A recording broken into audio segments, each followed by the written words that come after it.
barrage de Bort-les-Orgues. C'est une construction qui a vu le jour avec les besoins sortis de la Première Guerre mondiale d'électrification du réseau ferré. Donc la compagnie de chemin de fer Paris-Orléans va étudier l'ensemble du bassin de la vallée de la Dordogne pour y déployer des ouvrages de grande dimension pour pouvoir alimenter en électricité l'ensemble de son réseau et en plus les grandes villes qui ont des besoins d'électricité.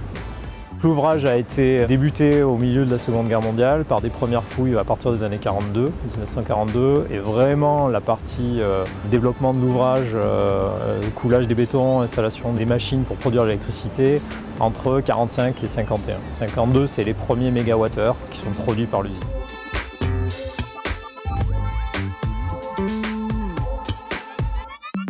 Le barrage de Bort-les-Orgues est le premier de l'ensemble des aménagements sur la Dordogne.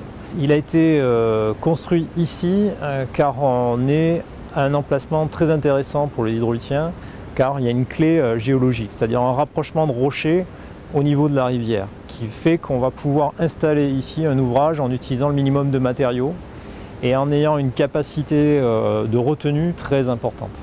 Donc ici à Bort-les-Orgues, on va se retrouver avec un barrage qui est le plus haut de la vallée, qui fait 120 mètres de haut, mais qui a surtout une capacité de presque un demi-milliard de mètres cubes d'eau. C'est la première retenue du sud-ouest.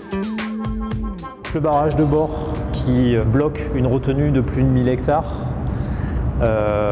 Dès l'étude du projet, les concepteurs ont vu que le débit moyen de la Dordogne n'était pas suffisant pour remplir ce volume, sont allés chercher des volumes d'eau complémentaires sur la rivière de la Rue qui arrivait à l'aval du barrage et de la ville de Bort.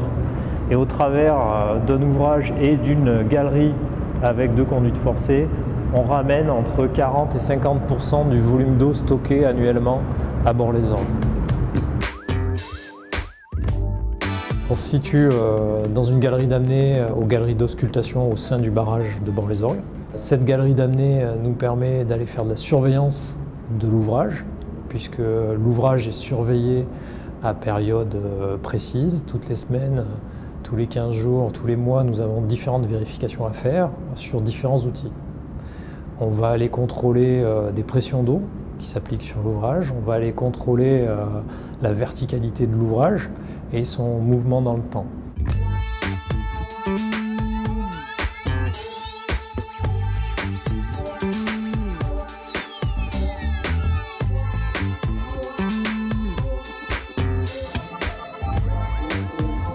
Donc un barrage hydroélectrique est utile pour produire de l'énergie électrique envers les consommateurs et au fur et à mesure de la journée, ces besoins varient énormément, ce qui fait que des usines comme Bort-les-Orgues peuvent produire à tout moment de l'électricité. Ce n'est pas de façon programmée et ce n'est pas de façon continue, c'est bien de façon aléatoire en fonction des besoins d'électricité. Les bénéficiaires de l'énergie électrique produite ici, c'est l'ensemble des pays européens. L'énergie électrique et l'électricité se transportent à la vitesse de la lumière sur les câbles du réseau de transport électrique RTE, qui est en charge de l'équilibre du réseau d'électricité en France.